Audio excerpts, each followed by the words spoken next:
out and let other people know, then talk to us on 0203 002 8482 or email sales@fireliveradio.com. Advertising pays, so advertise on Fire Live Radio. Good evening. It's here for to say, me did MAAME SERWAA, and I'm in so maybe start to me show you, Fire Live Radio. Inti wukwada nyumre biya between the times of 8 and 10 p.m. no mewa hanum say na me show no yebeka current subjects and near me koso e we assess our time we see and near me how and near me ha me near me ha yina ebebo hunko na nyumre mewa special guest be power hanum say or your DJ and so on, or your artist, or your hip life artist, Afrobeats artist, Nidinde PM, and so my friend Leslie, so your me madam for. Inti ye best starting komodi no na ansana ye bekoni further no ye me pese me introduce PM. Emam ne ne monko mo kakra ansa inti. PM, how are you this evening? I'm good, thank you. Thank you very much for honoring my request to come and help me and basically hold my hand for my first ever radio show. You're doing well so far. First few seconds has been great. Thank you very much. So, you know, I know a bit about you. We've been friends for a few years, but also the public know you as PM. Yeah. You know, as apart from being a DJ, you are also an artist with some amazing songs, which I listen to quite often. But if you could please introduce yourself. Like you said, my name's the PM, means the Prime Minister. No, not Theresa May. I'm my own person. So people ask me what the PM stands for. I just say Prime Minister. They say Prime Minister of what?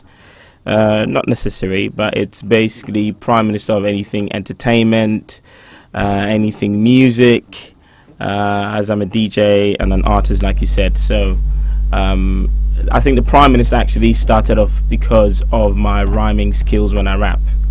So it's P next to rhyme, Prime Minister. I see. I actually didn't know that, but thank you for telling me. Before we go any further, I'm going to play one of your songs. I think it's actually one of the first ones, which is Mubi Beba. Yes. Okay, so I'm going to let the listeners listen to your song and then we will talk about discuss it a bit more. Cool. What's your from saying? KG and a white PM.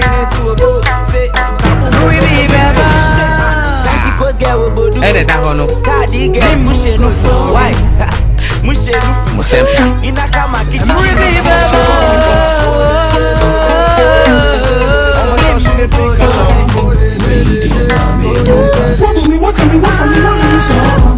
Yeah, can you me media me yadie me no pinti tisa that here and ya we yadie or what yeah ni ko pomo watch me at here me rap me no me say yeah we this yeah me can me sport yeah and ya we fed you when ya be here all me say got up with you when you sat here me come and ya we tipen me na when me about to chete yeah we watch it yeah the papa company ko we tell you we the penta man try me send you fat you yeah me the sia boko to sat you yeah we just go and ya we yadie my come there Else I die. Trade your ponya go from Wabadai. Stroke or the Pia, but you be a couple fight. You bad my yammy, give me feel for Yamikai. I come for some cry. That's a way you come. The very duty. The sparkia, there's the engine. The car, the Chino Pabi, that's a season. To be free on that, but now I'm some baby bossy. People here come here, it's a bukasi. When I didn't be to say you big Gagari. But no, belly, it's a sorry tambourine. Would you be a person to surpass the magic?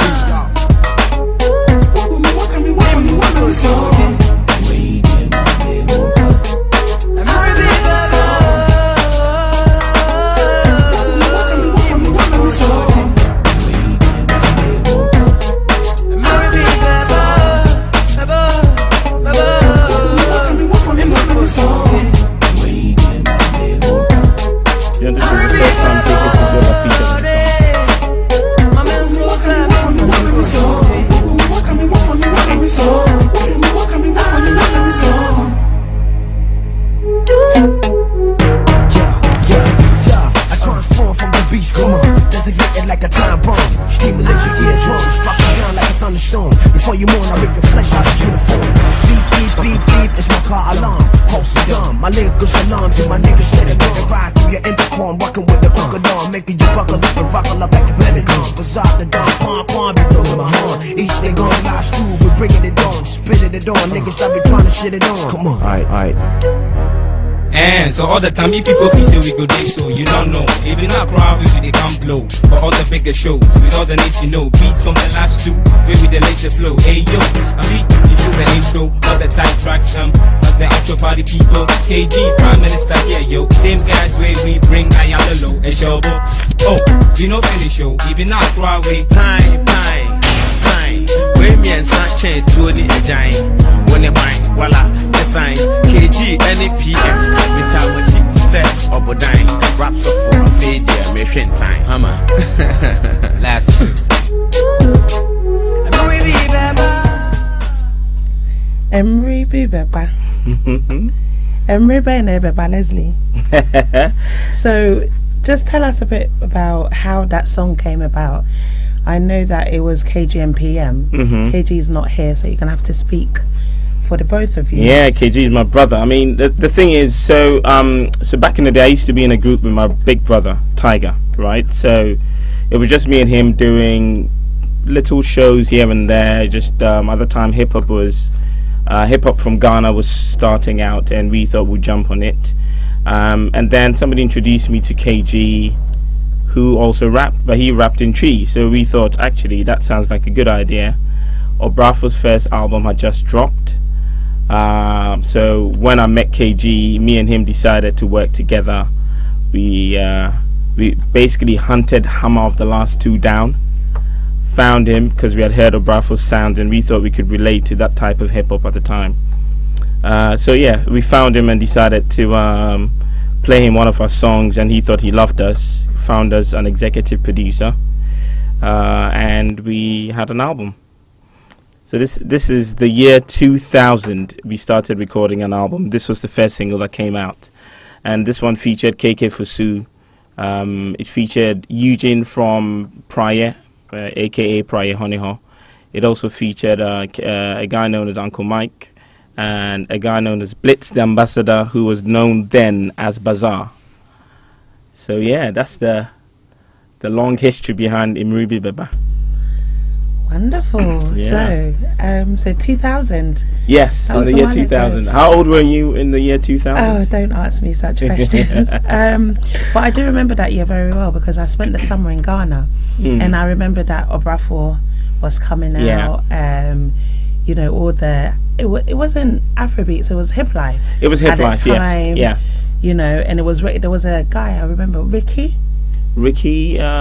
Doesn't ring a bell. Yeah, a lot of people don't remember him, but there was a lot going on that summer. Pricky, you mean? Pricky. He was a dancehall artist. Yes, of course, yes. That's it. Yeah. So I definitely remember that summer and that year. Yeah. And actually also remember the song. Who would have known that years down the line you get to know me, become friends? Yes. So I also wanted to ask you that you don't describe yourself as just a DJ or an artist. You call yourself a music connoisseur. Well, you know what a connoisseur is, right? So basically I see myself as, when I'm DJing, I feel I can DJ for anybody at all. A 5-year-old, an 80-year-old, a white English man, an Asante man, whoever, based on my musical taste, based on my musical consumption. So in my car I could be listening to anything from hip-hop, which is my best loved genre of music, to guitar music, to rock, to anything at all really. And obviously because I confuse that with my rap skills, I just think I'm a connoisseur. See, so yeah. That makes sense. I get it. Thank you. So when did you know that you loved music? When did you know that music was what you wanted to make? You know, when you got older. Yeah. No, the thing is, my dad was an educationist, so he was never ready for me making music, because he thought that was, and at the time, to be honest, a lot of African parents didn't see music as a career or a profession or anything anyone should take serious. I think it's taken a while for people to actually accept that. So at the time, I didn't think I would ever record a commercial song. I had always done that as a means of getting by, you know. It was more of a hobby than anything else.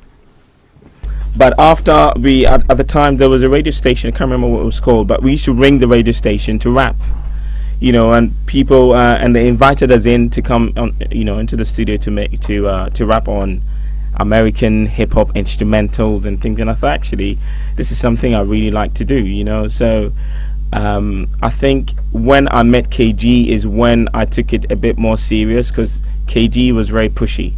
Let's go to the studio, let's do this, let's do that. So it moved from my garage to the studios and to trying to make music for the masses to listen to. So I'd say in about 1999, thereabouts. And are you going to tell us how old you were in 1999? In 1999, I was 21, 22, maybe. Okay. Yeah. Okay. So at home, like you said, what kind of music did you listen to at home, you know, as a child? Yeah, my dad collected lots of vinyl. I think that began my love for music, probably because that's all I knew. So when he was when he was at home, he would listen to things like Nat King Cole. He would listen to Jimmy Cliff, Bob Marley. He would listen to. He used to love Donna Summer. And my mum used to tease him that was his girlfriend, because he had all her records. So he would listen to things like that. Obviously, we got to know those things. We got to know those songs, and a lot of those vinyl had the lyrics of the songs on it. So we would listen to the songs and sing along to the songs. The whole of one of Jimmy Cliff's albums, me and my brother would just sing from start to finish, and I would actually drum on any wooden surface I get based on what I can hear. So all the Bob Marley albums, name it, we had them. He also had Fela. He would listen to, and what's his name? This Fanti, J.D. Ambule.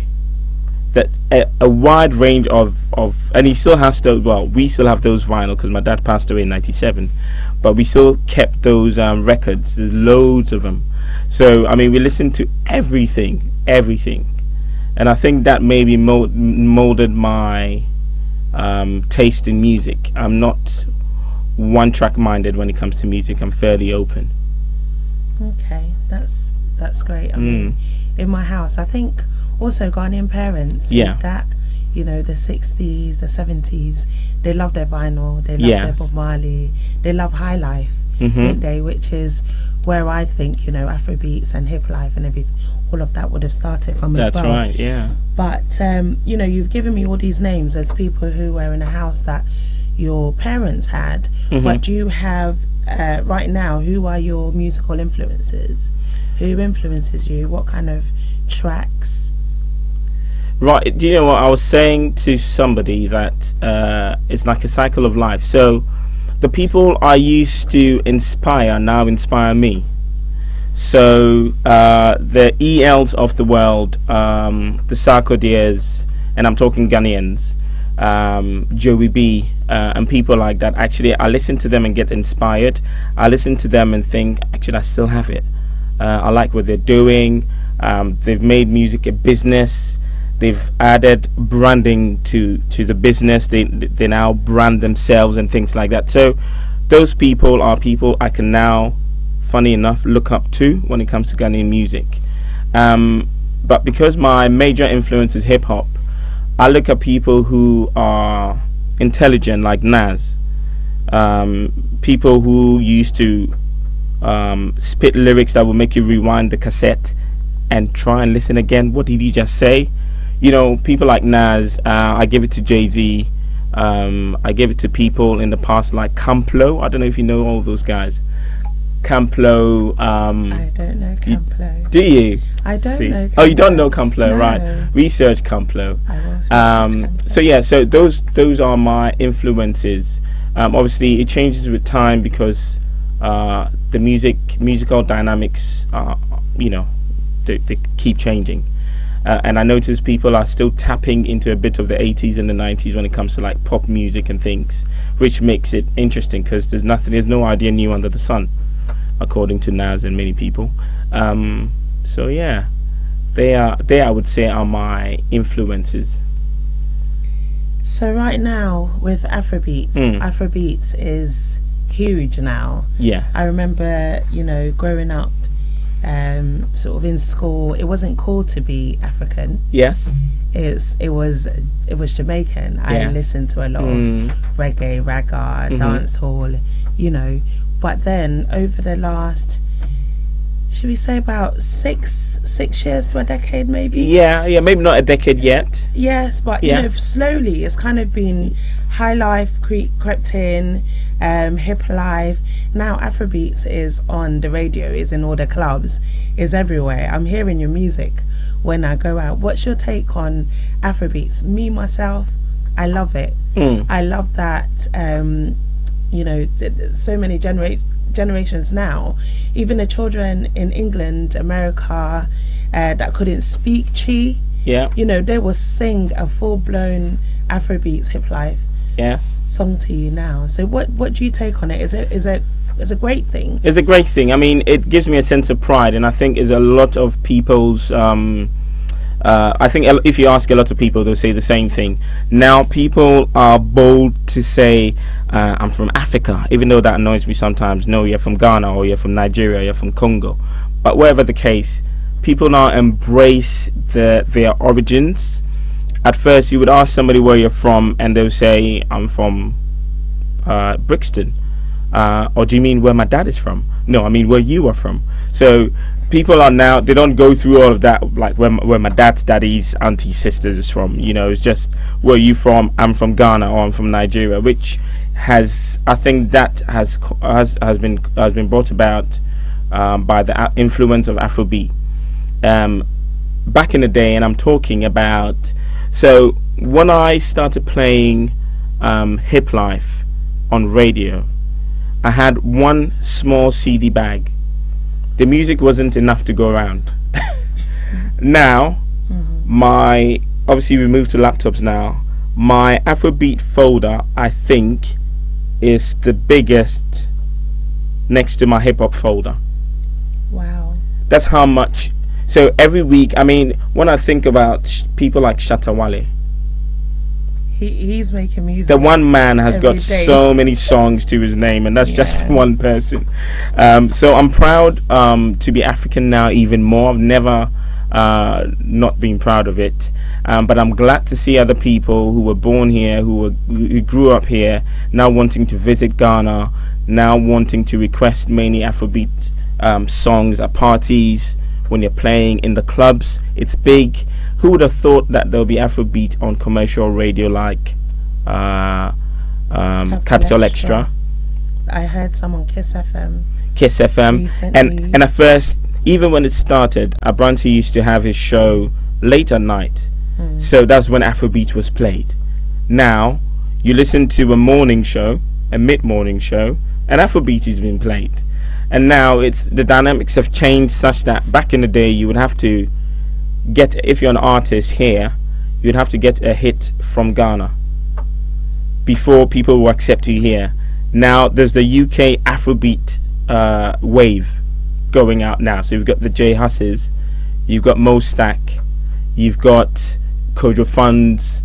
These people are now proud to actually speak 3 words in heavily English songs. Look, I'm glad that I was sat here around this time to see all of this happen. So in future you can tell your kids that you were there when the wave started, that you were part of the movement, which is what I call it. So it's a really good thing, and it's making the artists money. People can actually use this as a career. At first your parents would say you've got to go to university, but now it doesn't really matter. You're right. We're just gonna go into a quick advert, and then we shall be back in a few moments, and we will speak to you some more. I'm enjoying this conversation. Me I'm too. learning more about Afrobeats, high life, hip life. So we're going to go into the adverts, and then when we come back, we'll speak to you some more, mainly about, you know, the kind of challenges that you've been facing throughout your career.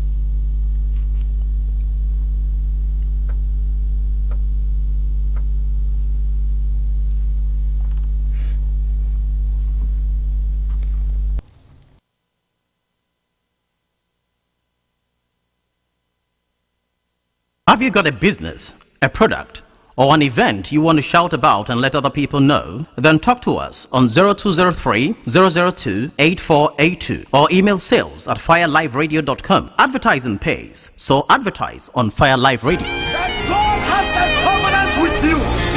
Therefore, you shall never be put to shame. On the other for how any saying and a wooing, justice and law solicitor said, Bombardier. Are you planning your wedding, birthday, anniversary, or any other occasion and would like gifts and giveaways? Then look no further than Divine Imprint. We specialize in personal photo gifts and promotional items like websites, t-shirts, keyrings, and many, many more. You name it, we print it. Locate Divine Imprint at 114 Blackheath Road, Greenwich, London, SE10 8DA. Telephone 0203 002 3681. Mobile 075 771 77147. Email info@divineimprint.co.uk or visit our website at www.divineimprint.co.uk for more details. Divine Imprint, designs so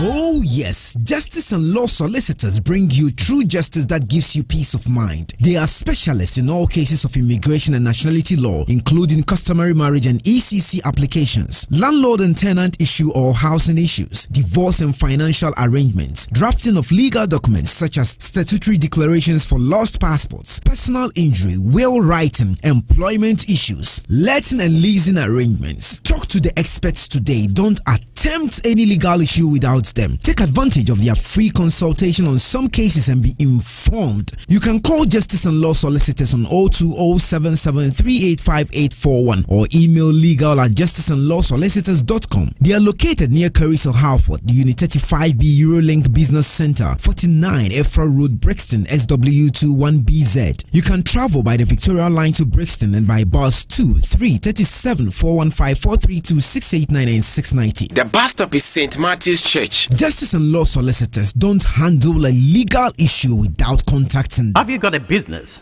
a product, or an event you want to shout about and let other people know? Then talk to us on 0203 002 8482 or email sales@fireliveradio.com. Advertising pays, so advertise on Fire Live Radio. Fire Live Radio. Fire Live Radio. Ajad them.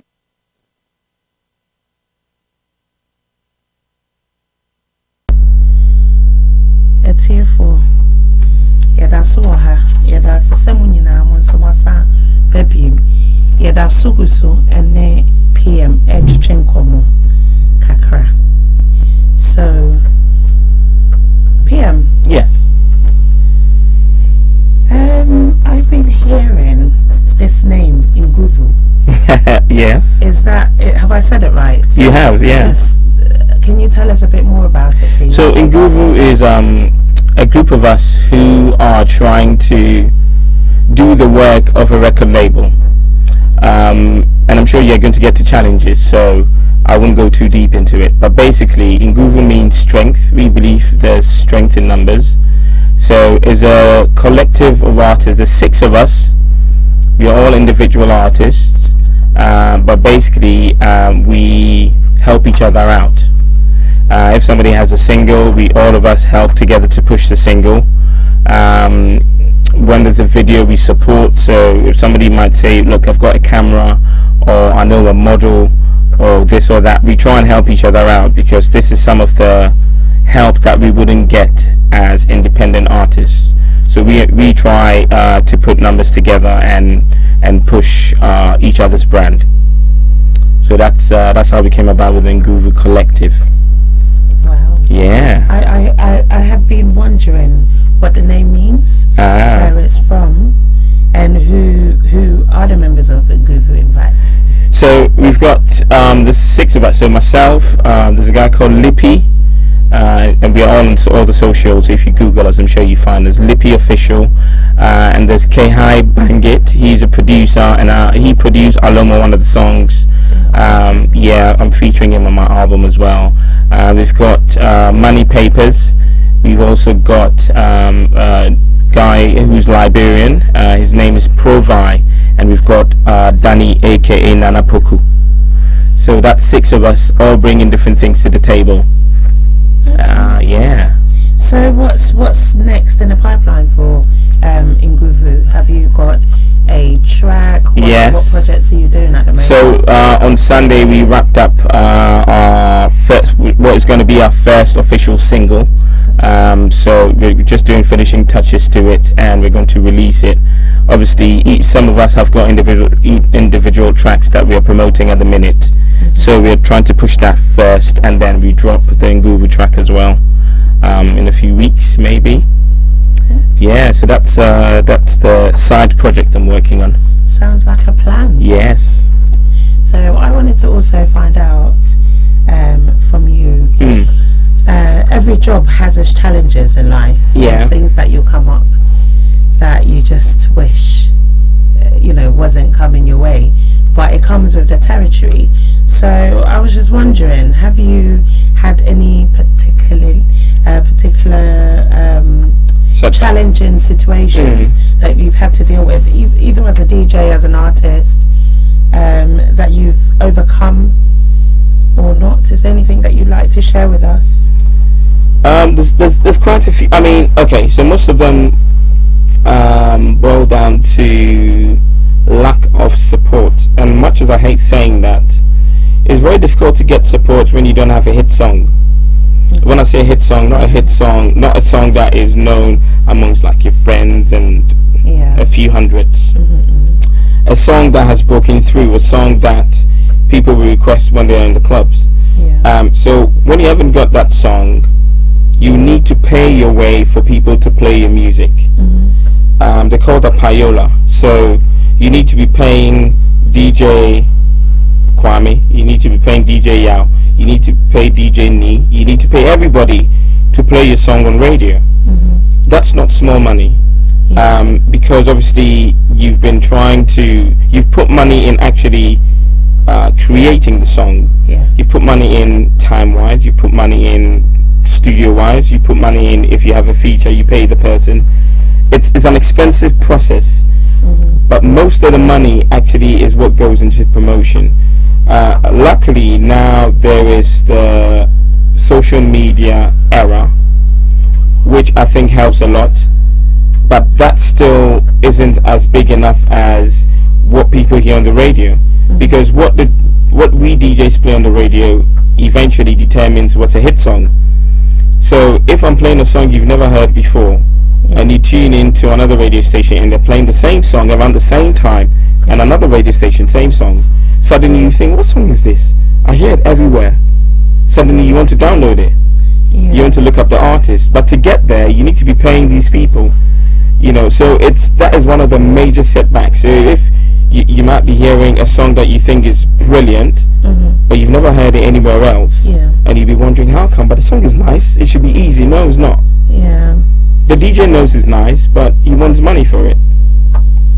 So that's one of the biggest challenges that artists face, especially when they are not as big as Sarkodia, Wizkid. That's okay. That's fair enough. So the community, the Afrobeats community, what would you ask of them to, help?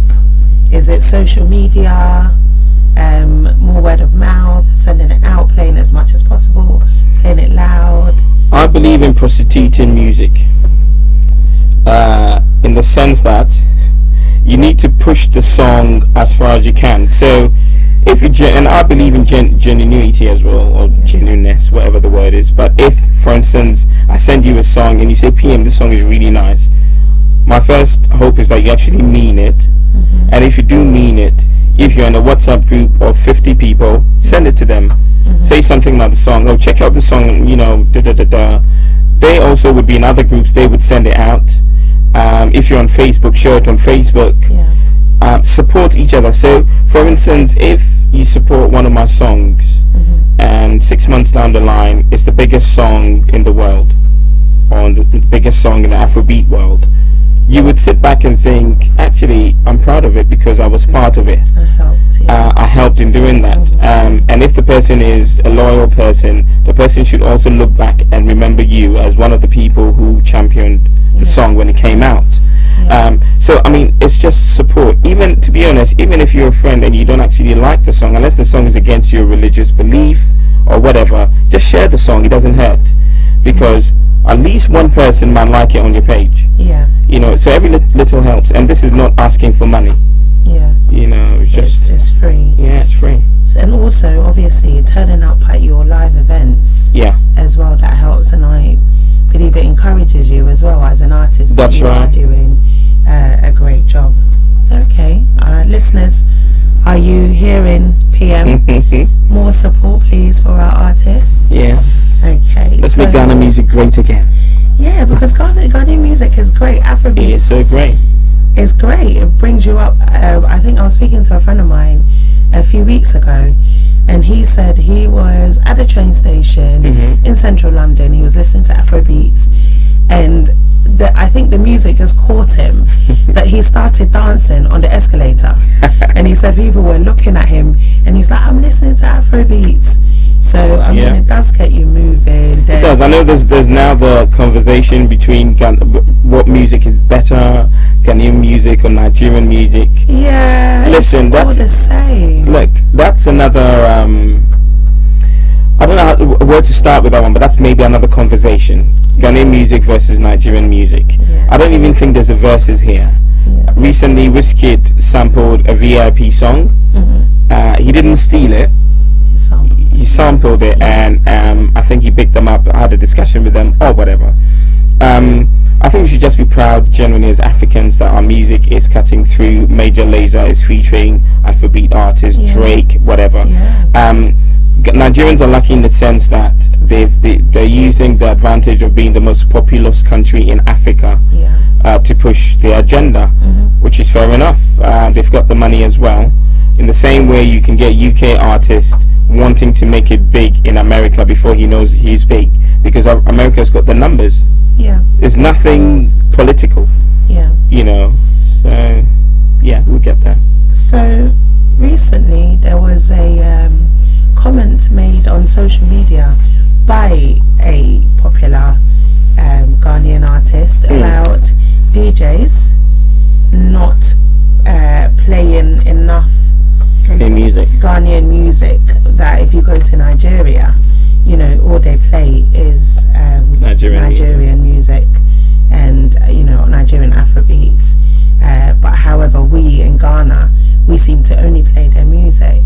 And you know, there's been a lot of conversation. Some people have agreed with it, other people have said, you know, well, make more tracks, it's just supporting each other, there shouldn't be that divide. What's your take on it? I'm on the fence here. Reason being that as a DJ, you want to save your name, you want to save your art, you want to get more followers, you want people to think you're a good DJ. What happens usually is a DJ would play songs that he knows the crowd likes. Unfortunately, there's a lot more people liking Nigerian songs compared to Ghanaian songs, because there's more Nigerian songs out there than Ghanaian songs. And I say out there, and I use that carefully, because there may be more Ghanaian songs than Nigerian songs underground, but actually out there commercially, there's more Nigerian songs. So if a DJ is playing music on radio in the clubs or at a party, he doesn't want to let anybody down. He doesn't want people to go and sit down. He doesn't want to play a Ghanaian song that he knows 80% don't know. or it's not a mover. Yeah. And not a mover doesn't mean the song is not nice. There are songs that I listen to in my car that I don't play at parties. Some of them are Ghanaian songs. Yeah. I may not play them mainly because I'm just, when I'm in the zone, I'm just thinking of people and they're dancing. I don't want to play a song and everybody just goes to sit down and everybody be thinking, what's this guy on about? I want people to mix 2 songs or 3 songs and people think, oh my God, and maybe those 3 songs are 2 Nigerian songs and 1 Ghanaian song. Yeah. So then somebody was sitting back thinking, look at him, he's playing only Niger music. I'm just playing what the hot records are at the minute. At the minute, okay. The hot records that people know. Okay. So it's a very difficult one, even though I make an effort to support my Ghanaian people. Especially when new Afrobeat artists are coming out, they've got nobody to play their songs for them. I try my best to play it on my show. It's easier to play those songs on radio than in the clubs, because on radio you're not really playing for one person. Yeah, it goes really worldwide. So on radio I play as many Ghanaian songs as I can. But in the clubs it might not be the case. Okay. So before we carry on, I want us to listen to one of your other tracks, which you and KG made, called "Thank God It Be Friday," with Sonny Belly. Yeah. So we just have a listen to this. Thank God it be Friday. You can also be all day. My Jimmy baby, the baby bosso. Won't you go home? You're the bano eso. If you're getting in the baby so.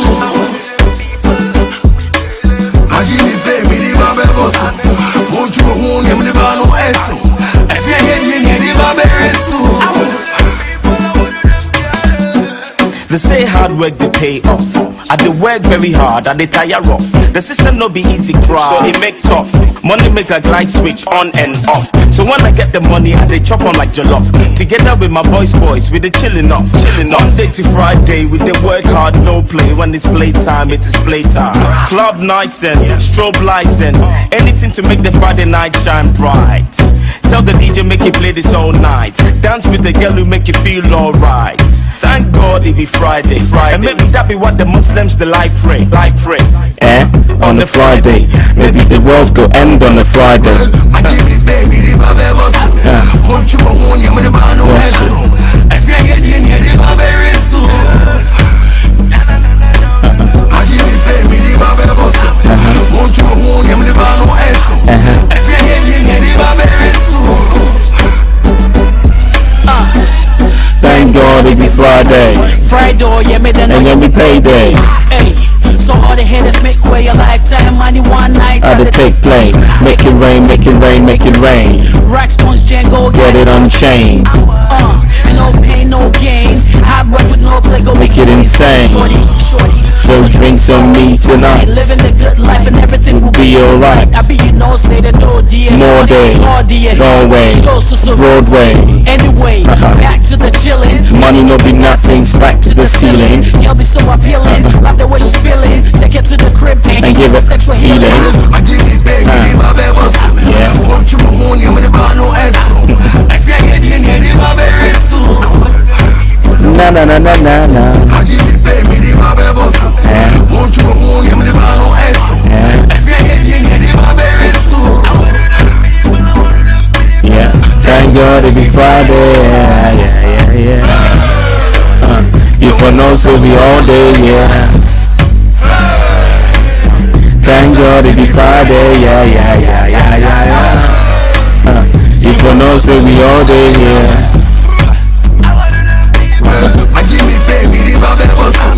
Won't you go home? You're the bano eso. If you're getting in the baby so. My Jimmy baby, the baby boss. Won't you go home? You're the bano eso. I did it. If you're getting in the baby so. My Jimmy baby, the baby boss. Won't you go home? You're the bano eso. If you're getting in the baby so.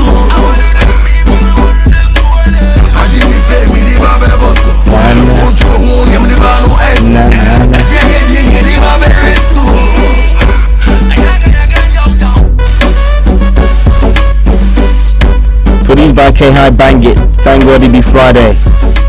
That's the one.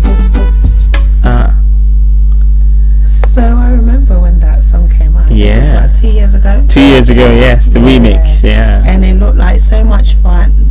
The video shoot was so much fun. I mean, that's one thing about me. When we're on set doing a video, we've got to have fun. Yeah. Otherwise, then the characters don't come out. People are shy and things, you know. So there's enough for everybody to eat, enough music, enough interesting people around. You know, it's fun.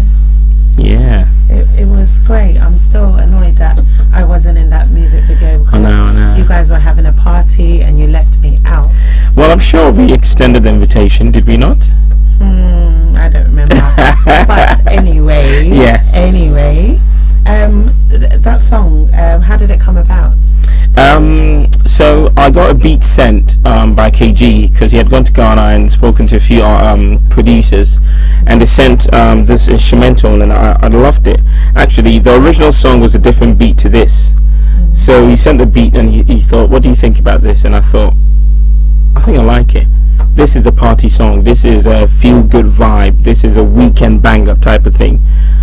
So one morning I woke up and the chorus came to mind. I wrote it down, sent it to him. I said, what do you think? He said, yeah, let's kill it.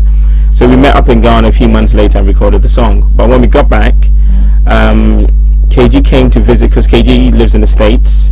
So KG came to visit me in London to, you know, just to see what London was like.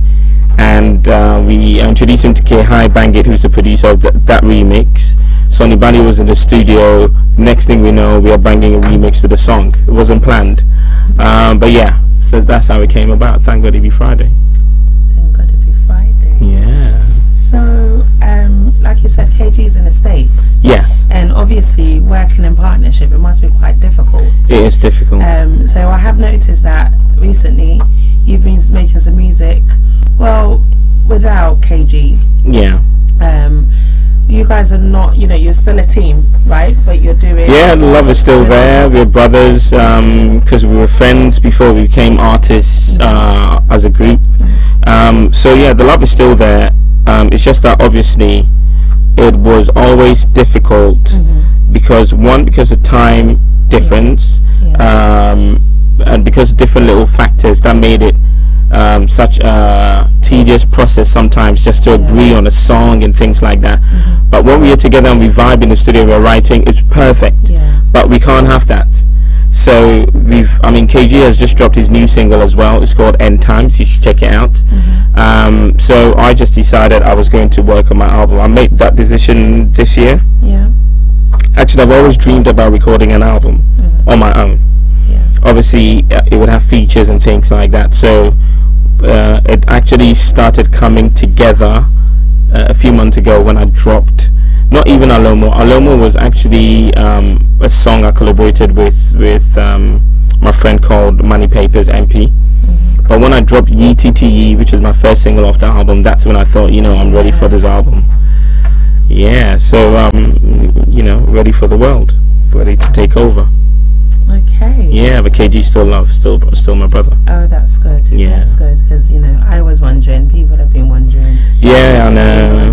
No, it's not a Wu-Tai situation. This is an agreement. We both agreed that we're going to do this, so that's fine. Okay. Yeah. Okay. So I want to go on to another song. Okay. That you have, which is Kolebu.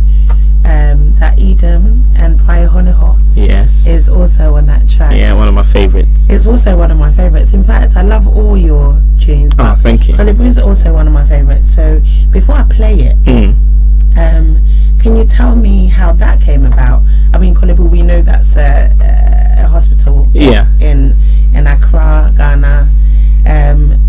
Why are you making a song about?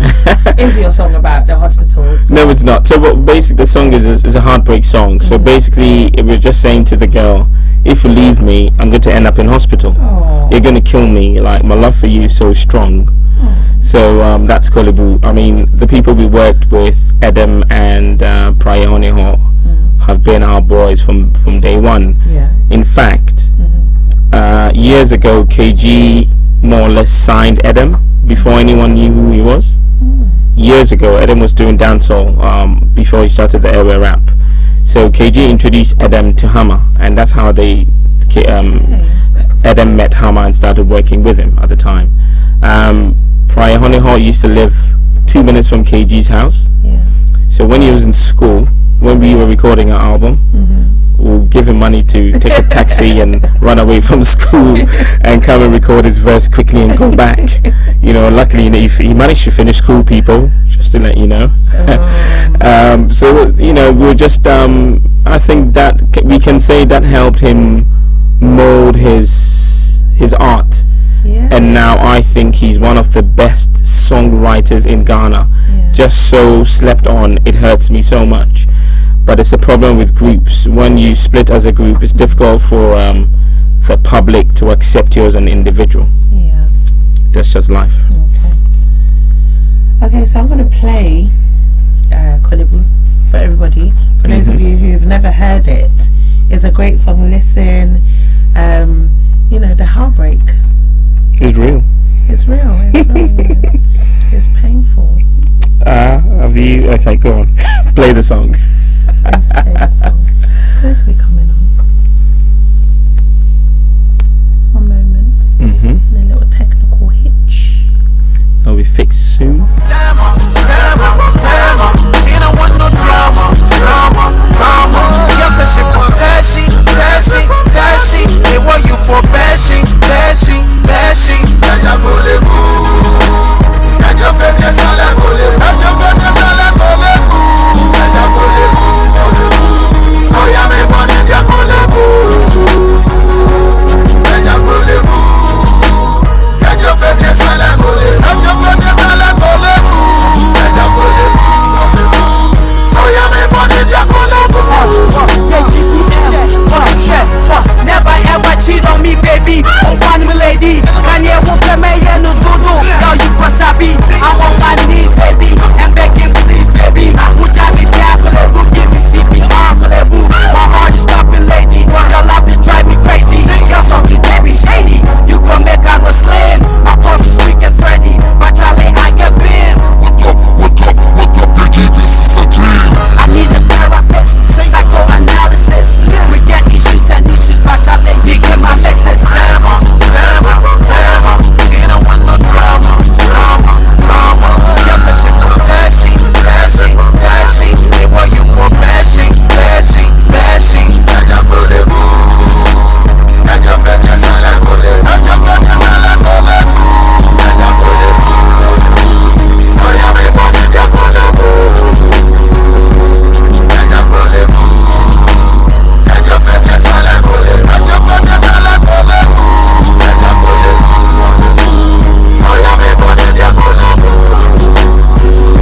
She says she not gonna leave me alone. She keeps on calling my phone. She says she not gonna leave me alone. She keeps on calling my phone. Because says she from Tama. She don't want no drama. Girl says she from Tashi. They want you for bashing.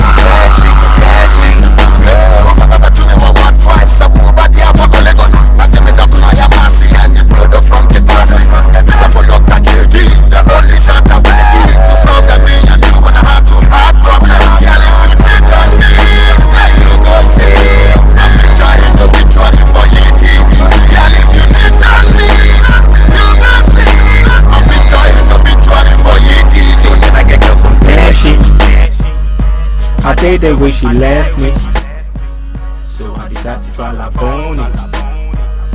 Don't know which shorty to play me. Where she from?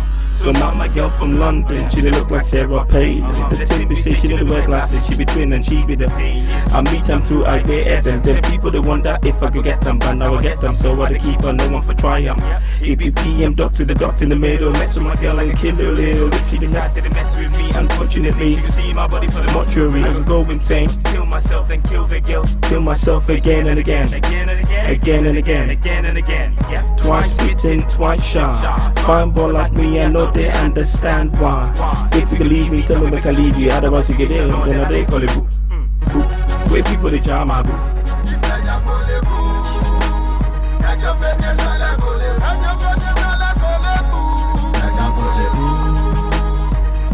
we're gonna go into commercials for a few more minutes and we'll be back with the PM.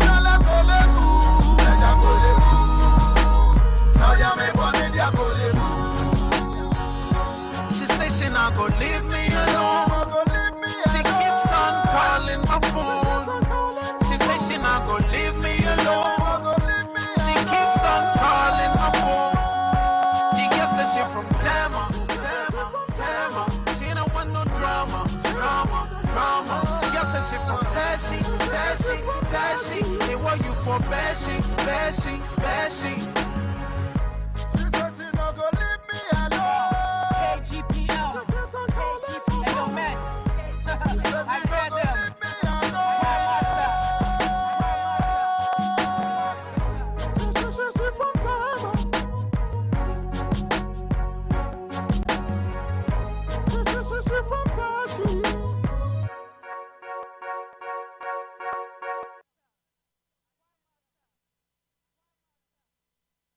That was your favorite song.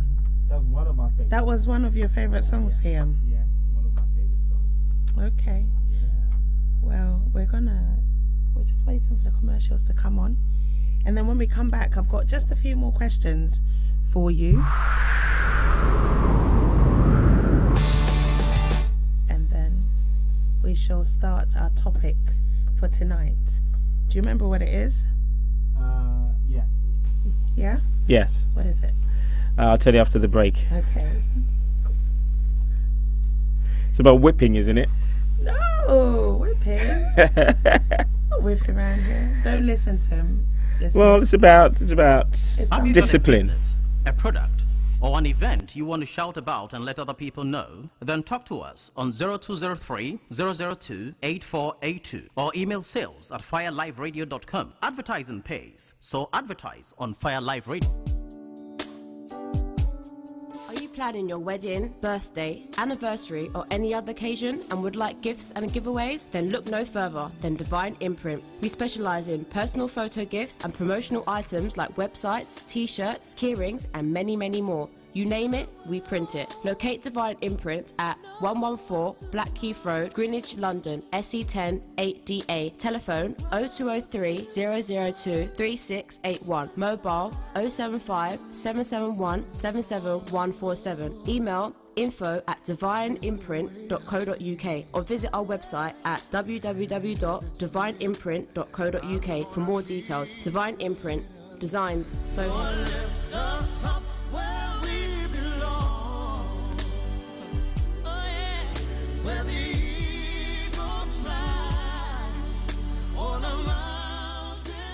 Oh yes, Justice and Law Solicitors bring you true justice that gives you peace of mind. They are specialists in all cases of immigration and nationality law, including customary marriage and ECC applications, landlord and tenant issue or housing issues, divorce and financial arrangements, drafting of legal documents such as statutory declarations for lost passports, personal injury, will writing, employment issues, letting and leasing arrangements. Talk to the experts today. Don't attempt any legal issue without them. Take advantage of their free consultation on some cases and be informed. You can call Justice and Law Solicitors on 02077385841 or email legal@justiceandlawsolicitors.com. They are located near Carissa Halford, Unit 35B Eurolink Business Center, 49 Efra Road, Brixton, SW21BZ. You can travel by the Victoria Line to Brixton and by bus 2, 3, 37, 415, 432, 689 and 690. The bus stop is St. Matthew's Church. Justice and Law Solicitors don't handle a legal issue without contacting. Have you got a business,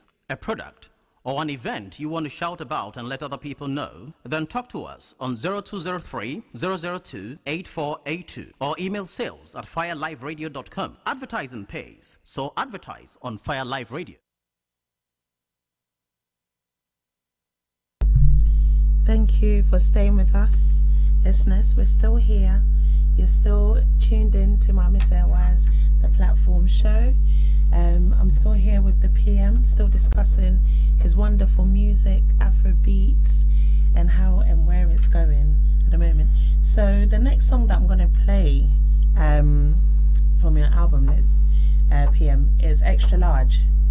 It's an extra large song. Yes. You've got a Tumpang on there.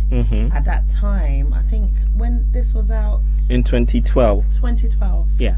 Wow, already. 2012. Okay. So yeah, he was Tumpang at the time was, you know, doing a lot of music as well. Still doing a lot, but he was still doing a lot of music. But he just dropped a hit as well at the time. Yeah, and then so you guys, so how, why him? Why him? So because we are not really a Zonto artist, if that makes sense. So if you notice, most of the songs you just played are not this type of tempo or this type of rhythm. So when we decided to try a song like that, at the time, Atumpan had this song called Sisu. I don't know where that came from. He had a song called Sisi Mudane. Yeah. So that song was one of KG's favorites and one of my favorites. I used to play it on my show a lot. So we went to Ghana and we went to a studio where we recorded that song and asked the producer if he knew Atimpan. He did and everything. Then I realized that, funny enough, somebody had given me a Timpan CD, The Thing, when it came out. I was one of the first people to have the CD, but I didn't know the song was big. You didn't value it? I thought it was nice. I thought it was funny. But I didn't realize how big the song was going to be. So anyway, so we met. Atimpan came to the studio and he said to us, "Oh my God, I grew up listening to you, KGPM," and I thought, this is a match made in heaven. Did you feel a bit old at the time? Yes, I did. Yes, I did. Because I thought you must be about the same age as us, but obviously not. But it was humbling. So he was very happy for us to work together. So we went in the studio. He brought the idea of extra large. Actually, no. KG brought the idea of extra large, but he brought the words that he used in the chorus. Okay. Which we thought was quite funny, so we run with it. Okay. Should we have a listen to? We should, before another burp comes out. I don't know where that came from. It's okay, don't worry, it happens.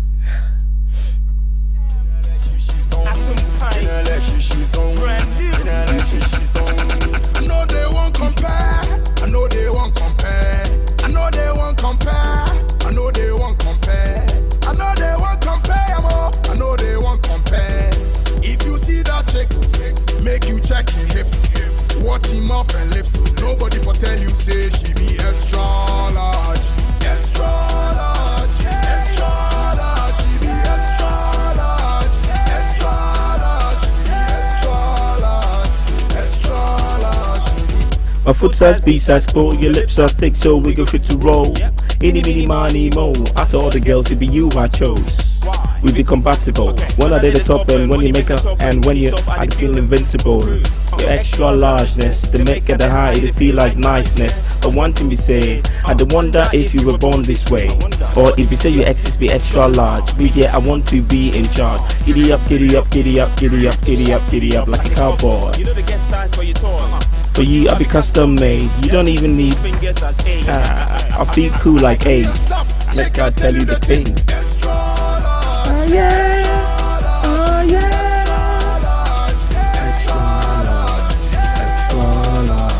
Extra large. Make you shake, shake, Shake the thing. Where you the one your ways, baby. Oh yeah, me dog. Me your key. Your baby, I Catch a KG. Where you me name Set it. Against the phone and patch it. Me na me raw was scared. I like ya cool me credit. Oh baby, I tumpa. Sasu nin said you boopa. King King. Jan hoping tea. Let you one more for me dean. Where you whoop it. Oh serious say you day. Oh yeah, extra. Missing me, yeah, extra large. Yeah, I want to be in charge. Roll my way is something big. If you see I'm watching off. Make you know they try to lick. And before we trim, you go start to cough. Like what she puff. You go know say the girl be tough. Roll my way is something big. If you see I'm watching off. Make you know they try to lick. And before we trim, you go start to cough. Like what she puff. You go know say the girl be tough. I know they won't compare. I know they won't compare. I know they won't compare. I know they won't compare. I know they won't compare. I know they won't compare. If you see that chick, make you check your hips. Watch him off and lips. Nobody for tell you say she be extra large. Extra large. Oh yeah. Extra large. She be extra large. Extra large. Extra large. Extra large.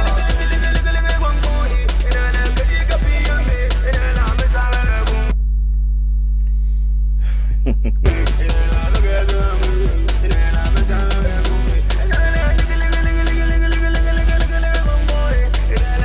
tell you the funny thing about this part of the song. Yeah.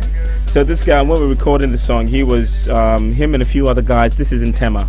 Yeah. And they had KGP and was in the studio. Everybody was like, "Oh God, we haven't seen you for years." Blah blah blah. And they were excited that we're coming back with an album. Actually, it wasn't really an album, but we're dropping singles. But anyway, so the guy came, and as we were recording the song, he kept doing that thing in the background. I said, "Sorry, I beg, get him into the booth." So he went in there and just recorded that. It was so interesting. Right there and then. Yeah. It wasn't written down, nothing. He just was vibing with the song and decided to do it. I don't even think he's an artist.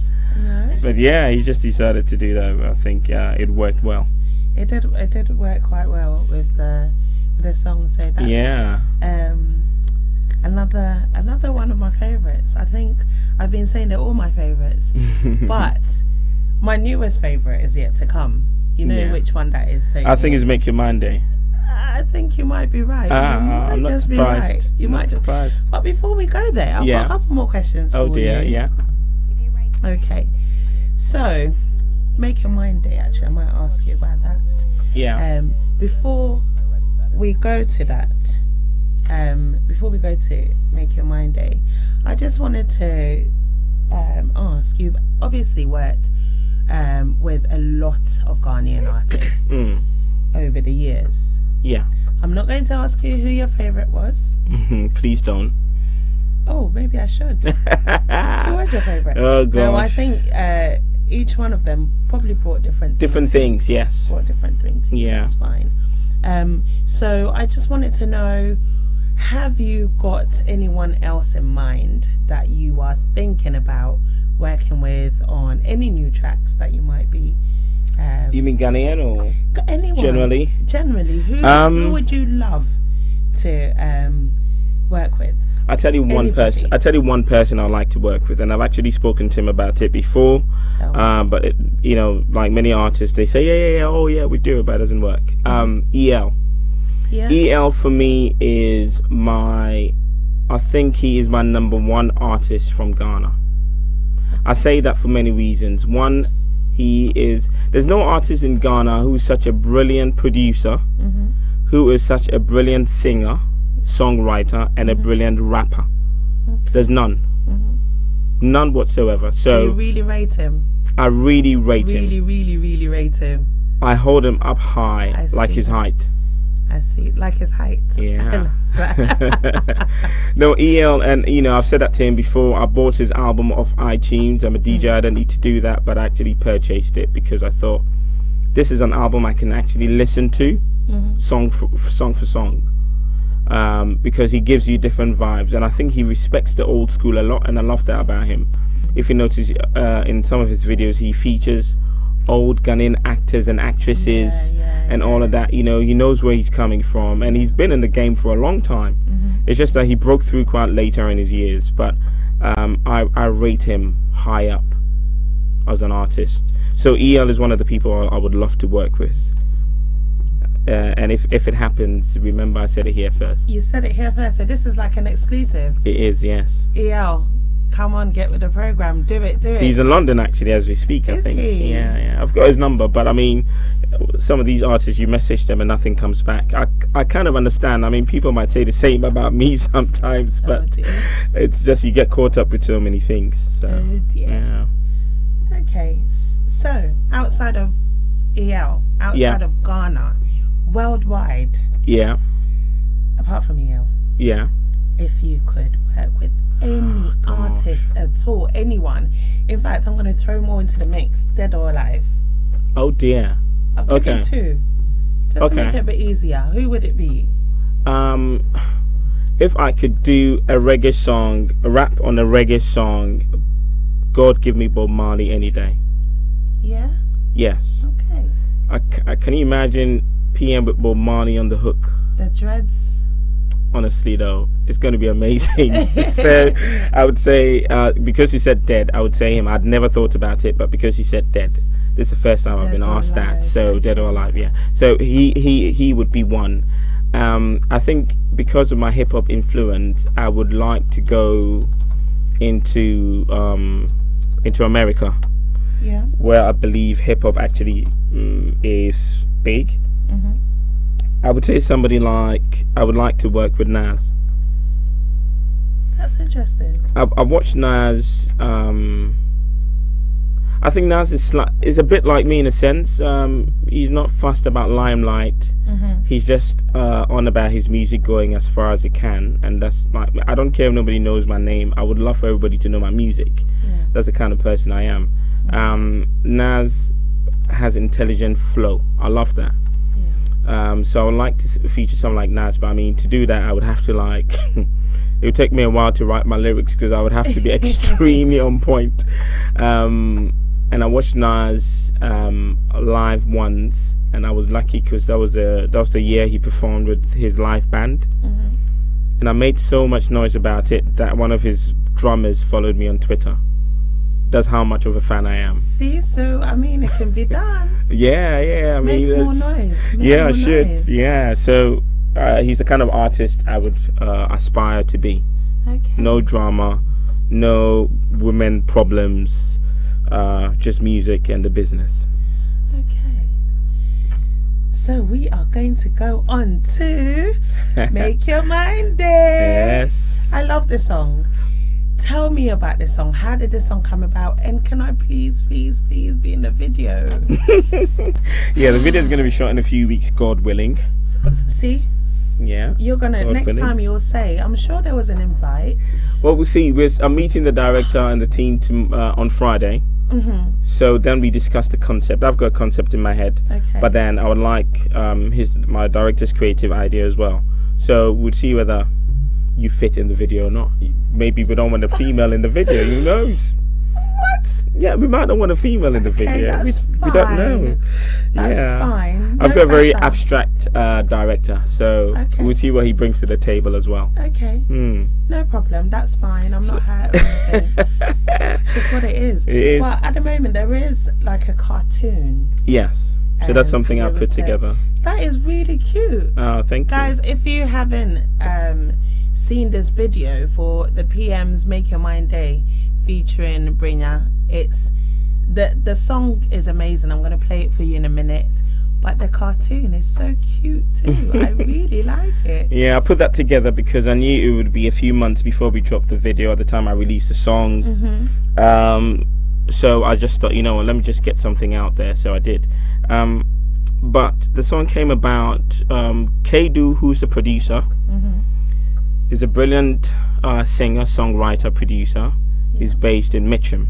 So I've been looking to work with him for a while because I've been playing his songs and I keep saying to him, look, we need to do something. So I gave him an idea. A few weeks later, he sent me a beat to say, I don't know, I've come up with this, what do you think? I said, Brainia, Katie, don't touch the song, don't touch the beat, leave it as it is. Exactly what you've done, don't add anything more to it. It is brilliant as it sounds. And he did that. I think eventually he stole and added something. He added something, but it was fine. What he added was how the song starts. That instrument in the beginning wasn't there, but that worked so well for me. So in my head, I'm thinking, okay, I want this to be a love song, but I need a chorus because I'm not a singer. So somebody introduced me. Somebody went to Ghana on a visit, met up with, went to a concert, a small concert with some guy singing called Brainia. And I think she must have taken his details and said, you're really amazing, blah, blah, blah. I know a DJ in London who might play your song.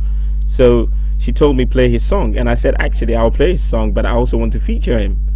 So I got the email address, got his WhatsApp. I've never seen this boy before. I messaged him and said, would you like to do a song? He said, are you PM from KGPM? I said, yes. He said, oh God, it works so well when people remember you and are willing to do favors. So he did. I didn't pay him for it. He didn't want the money for it. He just wanted to be on the song. He came back with a chorus. I said, please add a little verse to it. He did it, and I recorded my vocals. And it's really worked. I have to be honest, I had never heard of him. Yes, a lot of people haven't, and I'm praying that this song would elevate him to some level. Yeah. I pray it does. Okay, so should we have a listen to your song? Please, yeah. I'm gonna dance on this side. I'm gonna take the camera off me, put it on you, so I can just dance.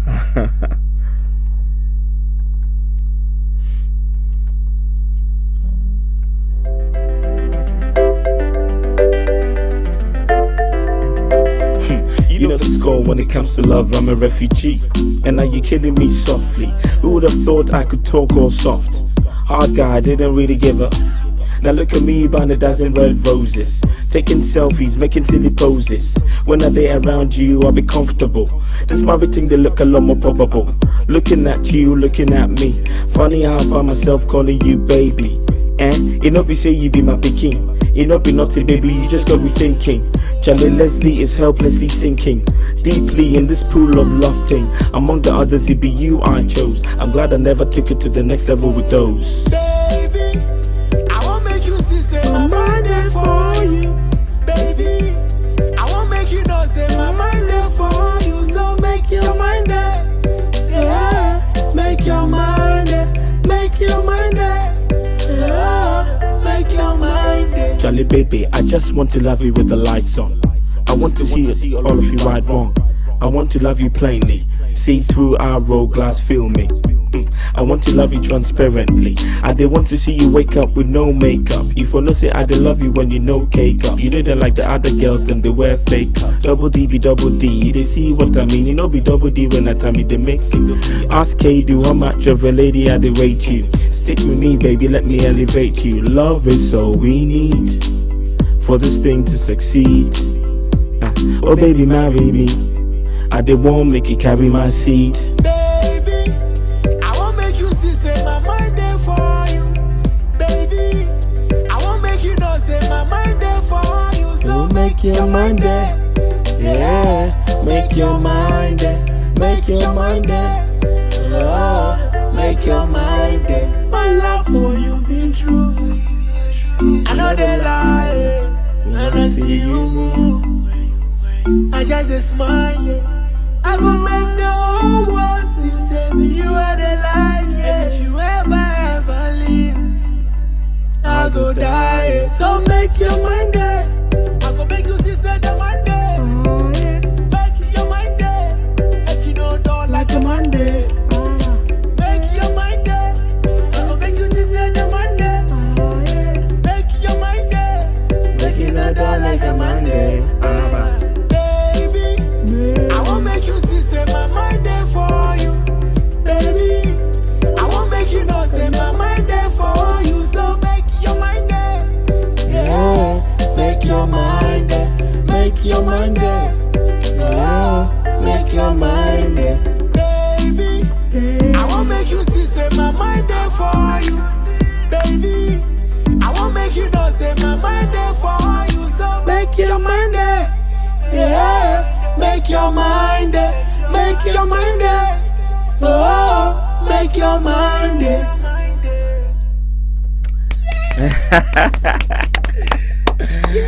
Yes, I love make it. your mind there. I think I listen to this song every day. Seriously? I think I listen to it every day. In the car, I've got it on my phone. I'm trying to get it to be my ringtone, but I can't seem to get the right format. But I will get it. But Yeah. I love that song. Thank you, thank you. So that's like probably your first love song. No, actually, so well, I'm corrected. no, the thing is, Kolibu is more like a love song as well, but this is more. I would say Kolibu is more hip hop. This is more commercial, radio friendly.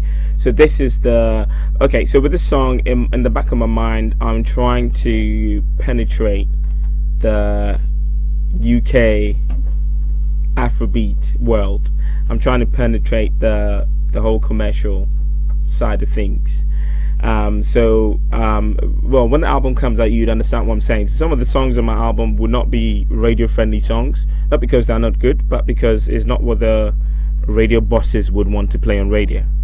But this is one of the ones that are targeted to be played on any radio station, basically.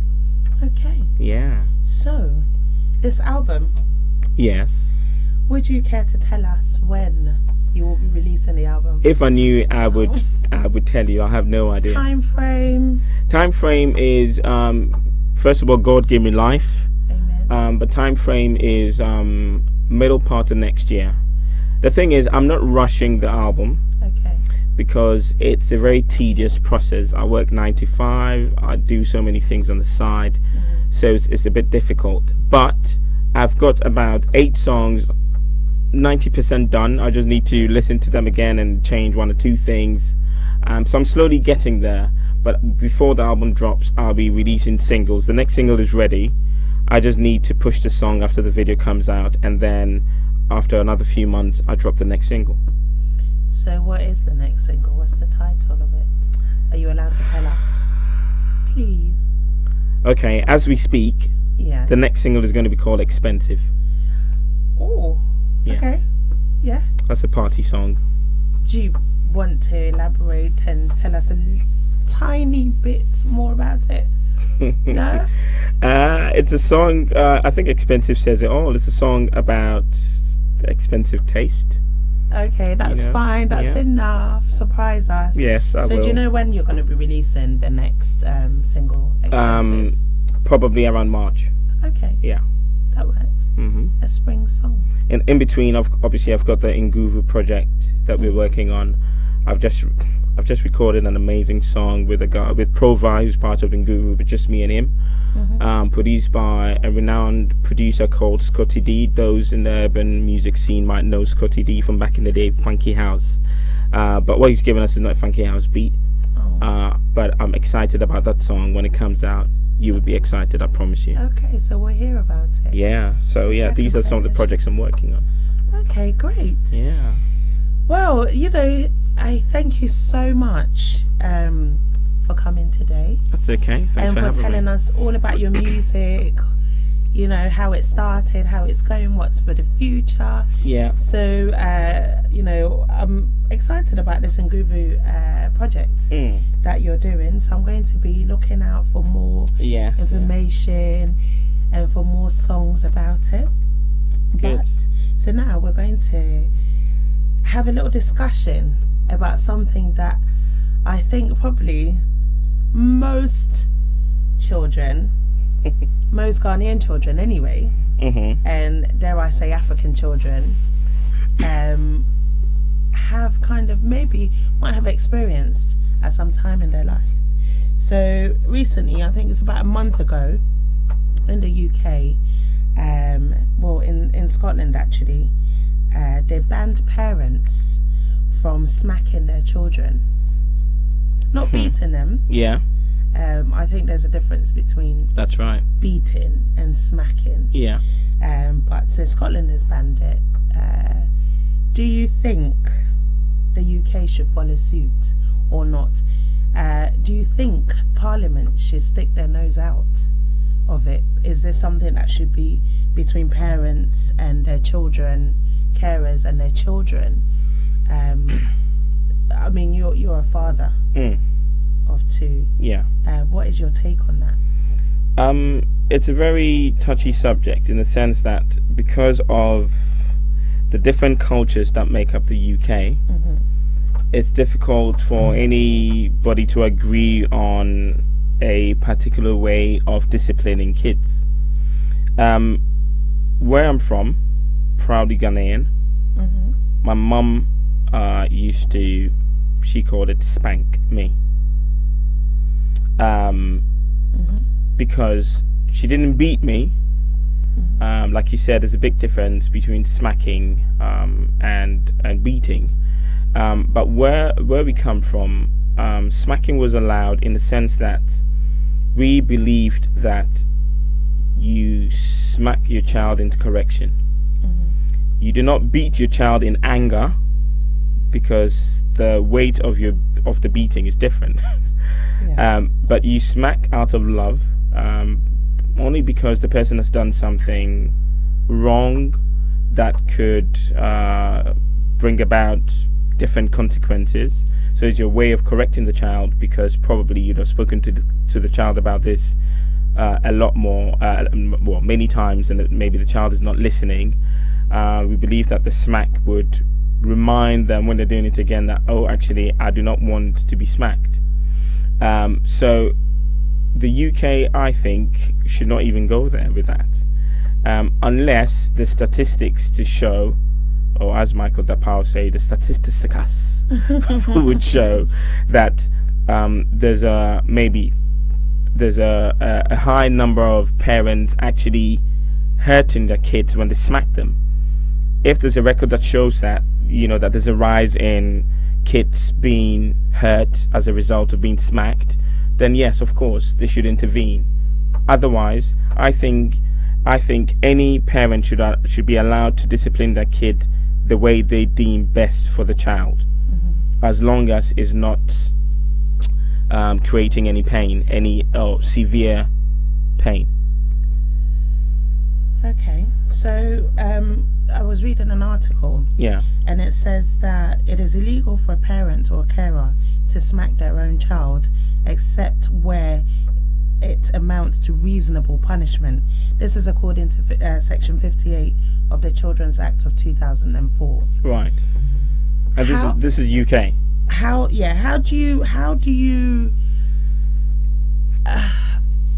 you decide what is reasonable punishment?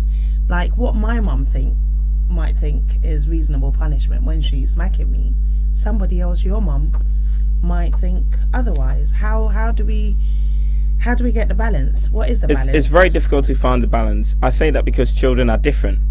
They're kids who are extremely stubborn. They're kids who never need to be smacked. They're kids who just need to be. Look, we were 3 boys growing up.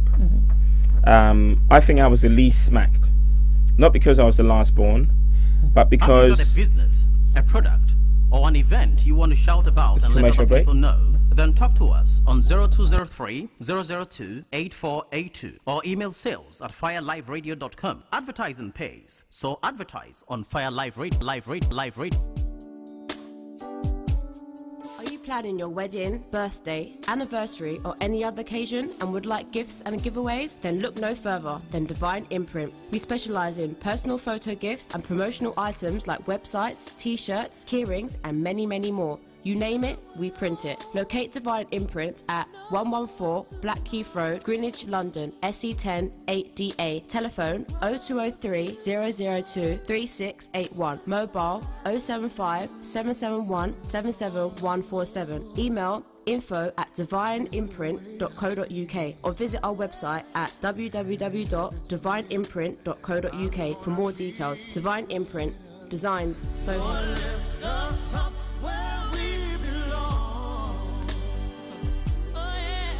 where the eagles fly on a mountain high. Oh yes, Justice and Law Solicitors bring you true justice that gives you peace of mind. They are specialists in all cases of immigration and nationality law, including customary marriage and ECC applications, landlord and tenant issue or housing issues, divorce and financial arrangements, drafting of legal documents such as statutory declarations for lost passports, personal injury, will writing, employment issues, letting and leasing arrangements. Talk to the experts today. Don't attempt any legal issue without them. Take advantage of their free consultation on some cases and be informed. You can call Justice and Law Solicitors on 02077385841 or email legal@justiceandlawsolicitors.com. They are located near Curry's or Halford, Unit 35B Eurolink Business Center, 49 Efra Road, Brixton, SW21BZ. You can travel by the Victoria Line to Brixton and by bus 2, 3, 37, 415, 432, 689 and 690. The bus stop is St. Martin's Church. Justice and Law Solicitors don't handle a legal issue without contacting. Have you got a business,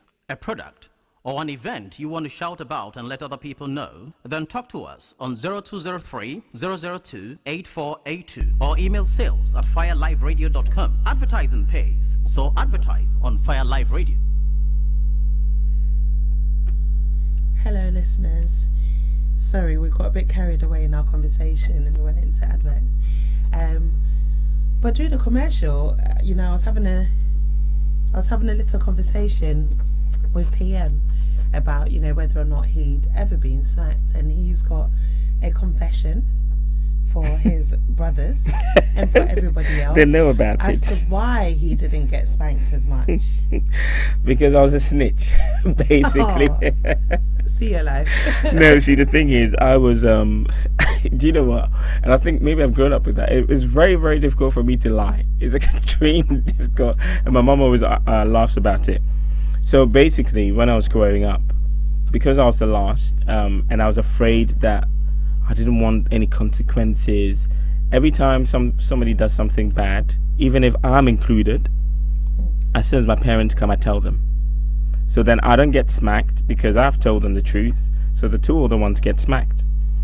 So my dad used to smoke, and the cigarette butts in the ashtray, we would take the little bits, light the stove, and just puff 1, 2, throw it away, 1, 2. Obviously, we can't kill the whole thing because they'll be wondering what happened to the butts in the ashtray, so we've got to keep them in. So we do that and then put it aside. We do it in the kitchen, leave the kitchen door open so that the smell doesn't get stuck in the house. And then when I hear my dad's horn blow, beep beep, I'm out the door. Daddy, snitching. Me, I go with smoke. So my mom would chase them around and give them a smack because you can't do that. You're kids, you shouldn't be doing that. She didn't even like my dad smoking anyway. So this used to really get to her. So obviously that was a correctional way of doing things. You know, she did not want her kids to grow up smoking. So she smacked them. Do you understand? So, but every child was different. I didn't get smacked because I tried to do the good thing, whereas the older ones were more stubborn, maybe. So we can't use the same rule for every parent, 2 for every child, because some children are just good as gold. You tell them don't do this again, and chances are they wouldn't do it again. You don't need to smack that child. So if I have a child who usually listens, I don't need to smack the child. You know, but I do not want the law to be that you're not allowed to smack your child. It is my child. I want my child to grow up into a beautiful, intelligent, respectful woman. So if I feel like that, you know, the child is going a certain way, and I think, look, I've been talking about this for a while and she needs to understand that, look, it's not done, you don't do it this way, I might want to give her a smack. And the smack is not because I don't love her, or it's not because I want to give her a bruise. Chances are the smack would not leave a bruise. It would just be so she remembers that the next time she does this, she could get a smack. You know, and no kid likes to be smacked. You know, but one of the things I tend not to do, and this is, I'm talking personal, is smack my kids. Not me or their mum would smack our kids out of anger. You know, when you're angry, you can shout, but let it go. And then probably now that my older one is 5, I can actually have a chat with her to explain to her that you do not do this. You know, you're not allowed to do this. And especially when we are out, kids like to, because they know that when you're out, you won't shout. So that's when they tend to do the naughty things that they know they wouldn't even do at home, but they will get away with it out, you know. Even with that, sometimes I'm tempted to smack the child so that they know that it doesn't matter where you are. You need to be disciplined, and you're taking advantage. Kids are not stupid. And you're taking advantage of the fact that outside I'm softer or whatever. So to show you that actually, no, you can be smacked anywhere. You give a tap to let them understand that what you're doing is wrong, no matter where you are. You know, so you know, you can't give a rule for that one. I don't think so. That's true. In October, there was a father, 25-year-old father, who got he was arrested for smacking his child. He said he smacked the child on the legs because I think the child was running around and then knocked over a flower vase. And, you know, he smacked the child to say, I've been telling you to stop, you haven't stopped, now look what you've done, basically. And he's been arrested. That's terrible. It's such a pity. But then again, I kind of understand were, like I said, because we've got different cultures, they go about things differently. They've got their way of disciplining their kids. They allow certain things to happen that in their eyes is okay, whereas perhaps their Afro-Caribbean parent doesn't think that same thing that this kid is doing is okay. We all have different ways of handling things, but unfortunately, I don't think that there should be a law that says, because that way you're going to have naughty kids, left, even some of them still do anyway, left, right, center, reporting parents for smacking them. They're going to take advantage of the fact, and they know these things, they know the law, they know that, look, you're not allowed. I mean, in some of the schools they teach them, look, if your parent does this or that, call, tell us, or tell whatever. Next thing you know, social services is banging at the door, and it's not because of anything serious, it's just a father or a mother doing what they think is best for their child. I know there are extreme circumstances where kids are in danger. We've heard about it.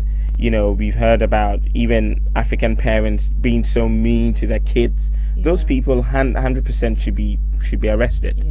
You know, but allow parents to manage their kids the way they deem right. Okay. I mean, I for one was definitely given beats as a child. Not that I was particularly naughty, but I had my opinions. And I know when I was in school in Ghana, there were a few times I thought I still do actually, I thought my headmistress was a bit of a witch, because she absolutely hated children. I don't know how she was a headmistress. She reminds me of have you seen Matilda? Yes. So Mrs. Trunchbull, that's her, because she's big, she's tall like her, and as a little child, when you look up, you're seeing this giant, and you know, any little thing, she's coming for you. She doesn't. So that, for me, that was abuse. Right. And then I'll come home and I know that I'll do something naughty. My grandparents had to, you know, there has to be punishment. I think we had in the middle of our house in Kumasi, we had a this big avocado tree. Like we had two huge ones, and I used to love climbing up. Then they would say, "Don't do it," because we had a big pond underneath. He said, "Don't do it, you're gonna fall down. Don't do it, you're gonna fall down." I didn't listen. When I was younger, I was a lot slimmer, so I was up there quickly. And I think they told me so many times. And then one day, I think we were playing a game like Pilolo or something like that, or hide and seek, something. And I climbed up, and somehow I fell asleep. What? Yeah. On the tree? I fell asleep on a branch, and next thing I knew, I was down in the water. It's not funny. It's not funny. I woke up, and you know, my grandma was like, "Are you okay?" She made sure I was safe, nothing was broken, nothing was scratched. I was fine. But they had told me about 10 times, and I knew I was going to get beats.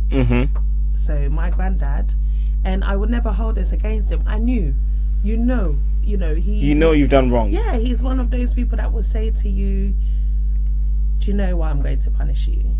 What did you do? Tell me. Do you feel like this punishment is justified?" Okay. I mean, that was a bit more than a smack, but I understood why. I totally understood. And the other day I was having a conversation, and I said that actually, had I not been disciplined in certain ways when I was growing up, i.e. getting smacked for certain things, my life would be a lot different. And not for the best either.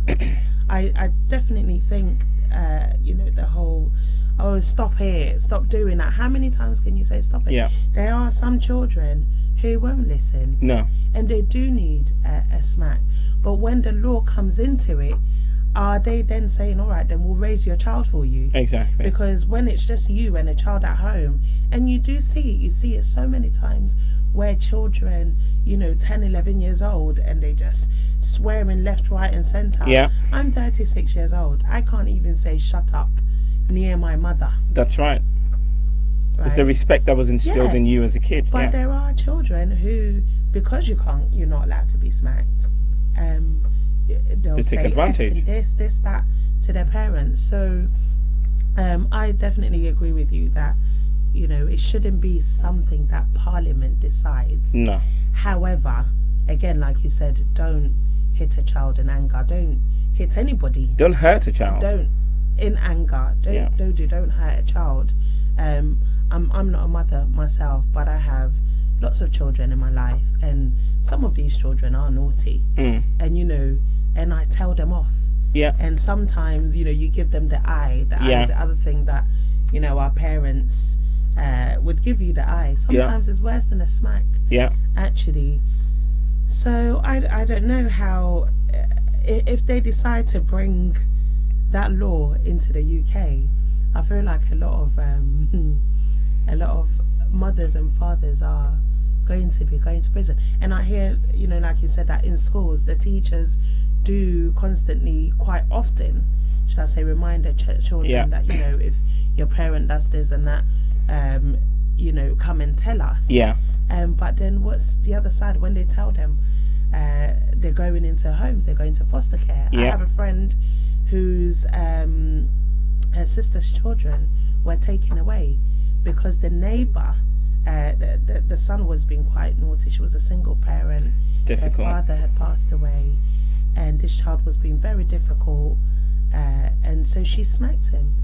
And then the neighbour kind of made it into something else. The lady ended up going into prison. Wow. And the children were taken away. And there were 2 other children who missed their parent, their mum, you know, so badly. But by the time you're in the system, you're in the system. Yeah. So what is it? Is that how... You know, where do you draw the line? Where do you draw the line? It's difficult. I mean, it's got to be a personal decision. The parents have to make the decision as to how to discipline the kids. It's not, I mean, we were 3 boys. It's not easy raising 3 boys. You know, boys being boys, running around, jumping. Even girls do it. Can you imagine boys? The adrenaline was constant. I mean, me and my brother would play a game where I stand on a little piece of mat. So I stand on it, he drags the mat from under my feet, I fall down, then he does it, I pull him, he falls down. And when it was my turn, I fell down and broke my arm. Ouch. I was in POP for weeks. I had to learn to write with my left. You know, just a stupid little game. And my mom had been telling us, go to bed. I mean, when we were kids, 7 p.m. was our bedtime. I never saw anything after 7 p.m. The 7 o'clock news was our bedtime. So when we were out late, as in with the family, and we had the news at 7, we say, Mummy's bedtime. Because that's all we need. Wait to report yourself. Exactly. And I believe that my mum raised as well. My dad was a bit soft, so don't mind him. But my mum raised us so well. My dad would never spank us. He would never smack us. Because he was a bit soft. Even when he says go and face the wall, 2 minutes later he's feeling bad. You know. But my mum realized that, look, if I leave my husband to do this, these kids are just going to take advantage. So my mum was the disciplinarian. She was a teacher. She would, and I mean, we didn't grow up hating my mum. We used to actually have confession time. Okay. So every few months we would sit together, me, my 2 brothers, and my mum and dad. And we would say things we've done that we lied to them about. Yeah, it was a regular occurrence in our house. Okay. So one of them was, oh my days. Go on. So my mum, Christmas time, my mum had 2 chickens that she was going to kill and make soup or whatever. Light soup. So my brother and I decided to, it was my brother's idea, by the way. I was slightly older, so I didn't snitch. Anyway, so they decided to, well, me and him decided to get the chickens to fight, but we were holding the chickens. So he had his and I had his. We hold them by the wings and knocked their heads against each other and all of that. And one of them broke it was disgusting. Anyway, I feel so bad now that I'm saying it. I'm glad that you feel bad. I do. No animal should go through that nonsense. Anyway, so a few months down the line when we were doing confession time, we had to tell my mum.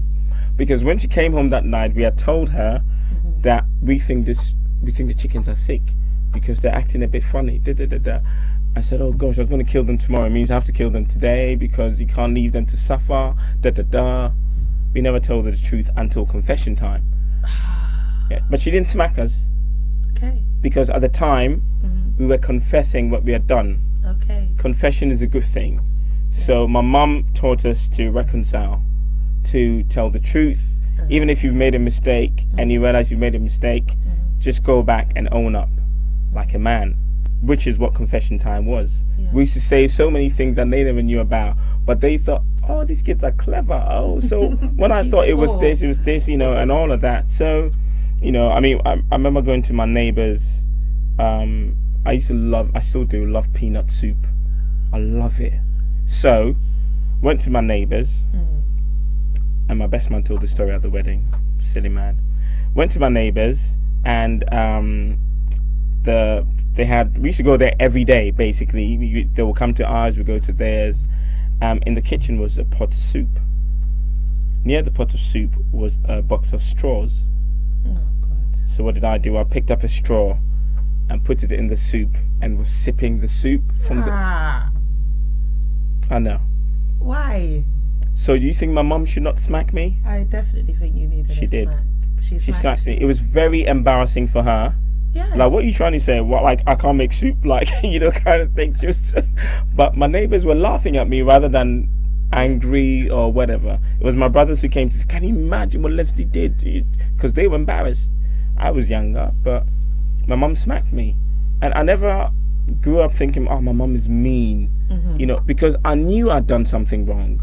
You know, I knew my mum had never smacked me where I'm in pain, like, or I'm bruised or anything. It was not the kind of smacking. So I think the smacking to tell the kid what you've done is quite stupid. What you've done is a big mistake. Don't do it again. It's embarrassing, or you're going to mess your life up if you do this. Is acceptable. You know, anything beyond that is not. So a lot of people say that actually.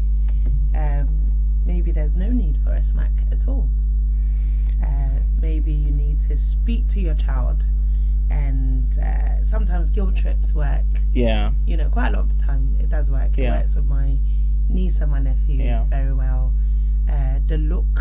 Yeah. You know, telling them, you know, my sister, for instance, when my niece misbehaves, she's a mini me. Yeah. She's actually my child. My sister just carried her. And she'll say, oh, you know, if you don't stop, I'm going to tell Auntie SERWAA she's not going to be happy with you. And she stops. That only works sometimes. It's not all the time. Not all the time. It depends on the kid. That's what I'm saying. It all depends on the kid. Some kids, you can tell them whatever. I used to suck my thumb when I was in kindergarten, and I used to play my tongue as well, suck my tongue. So my dad told me he had given my teacher a pin, so that anytime my tongue comes out, my teacher would prick my tongue. Did the teacher actually do that? No, the teacher never had a pin. My dad had never spoken to the teacher about it, but I stopped. Do you understand? And for that reason, I would not think anybody should be smacked.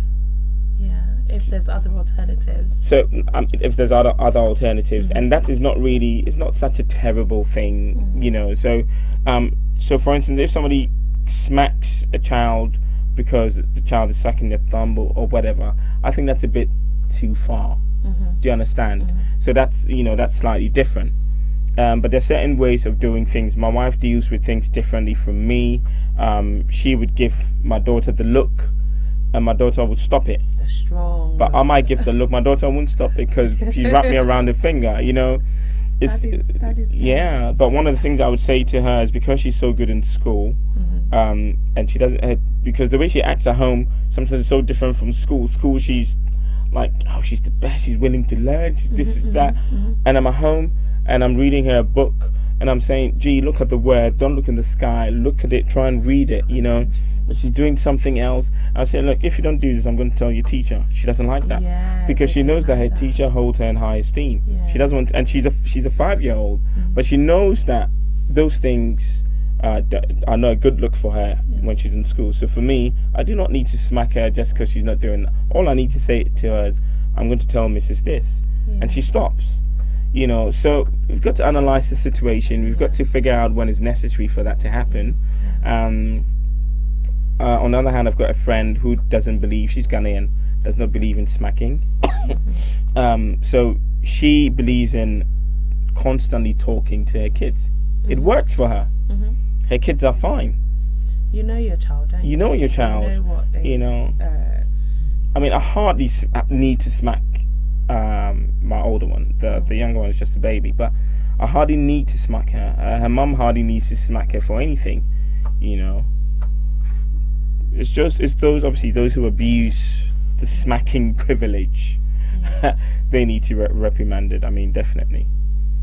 But you know, they're going to be displacing kids, creating all sorts of problems in the society. Or especially for single parents, it's very difficult. It's frustrating. You know, it's just a recurring thing. You take them into care, they're going to come out a problem. Unfortunately, that's what will happen, because we do see it. We do see it happening. It's proof out there. I don't know where the middle is for all of it. I mean, there's some that you can blatantly see. Yeah. It's definitely a beating, definitely abuse, and some that's just a smack. Yeah. Some children, I mean, in this country, they used to cane children back in the days, as they do in Ghana. And in Ghana, apparently, they've stopped caning children, which I think I agree with. Is it in schools? In schools? In schools in Ghana. This is what I've heard. I saw a few videos. I don't know if it's true, but I saw a few videos where I thought this teacher needs to be locked. Yeah. You can't do that to a kid. They take, they actually take caning to the next level. Yeah, it's too much. No, I saw a bit of that, and the reason for the caning didn't even make sense, if I remember right. The video was going around, and I was disgusted. I wouldn't want to show my non-Ghanaian friends that, because they'll think, oh, is that what happens in your country? Actually, no, it doesn't. You know, I never got... Actually, no, I did get caned when I was in school. Or maybe once. I was quite a good kid. Yeah, maybe just once. Yeah. And I was very upset because I was caned because of somebody's stupidity, but because I was with the person at the time, I was caned for it. But I never needed to be. I was a really good kid. Wrong place at the wrong time. Yeah, thanks to my mum smacking at home, I never took stupidity to school. Yeah, I got caned in school.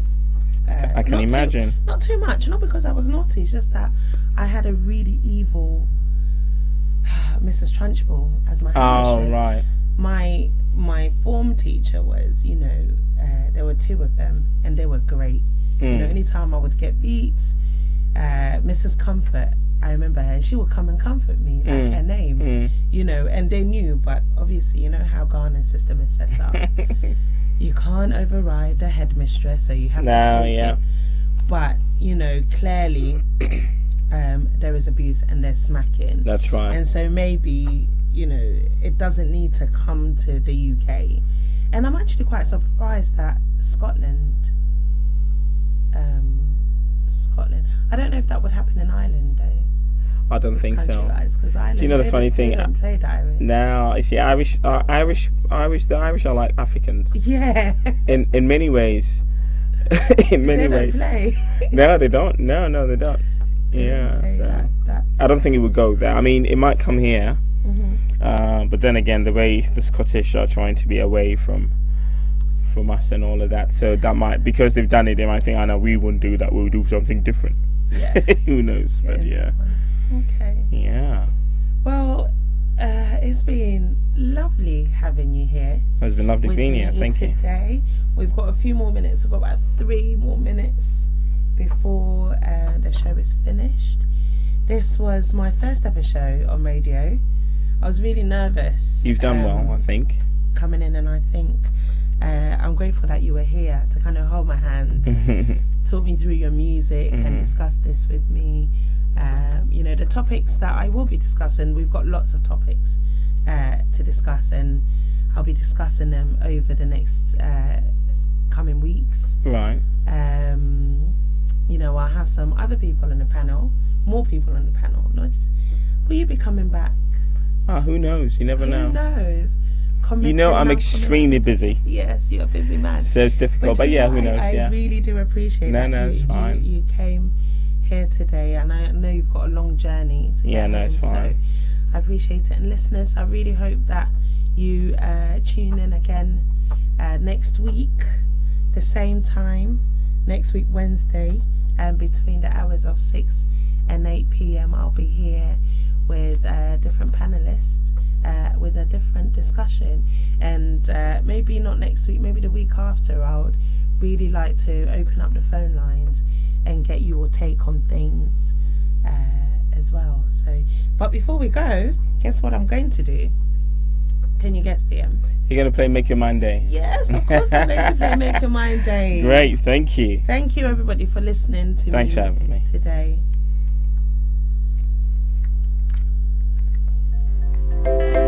You know the score when it comes to love, I'm a refugee. And now you're killing me softly.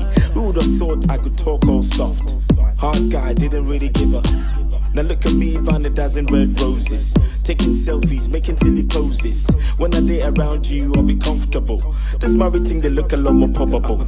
Looking at you, looking at me. Funny how I found myself calling you baby. And you know, be say you be my pikin. You know, be nothing, baby, you just got me thinking. Charlie Leslie is helplessly sinking deeply in this pool of love thing. Among the others, it be you I chose. I'm glad I never took it to the next level with those. Baby, I won't make you see, say my mind there for you. Baby, I won't make you know, say my mind there for you. So make your mind there. Yeah, make your mind there. Make your mind there.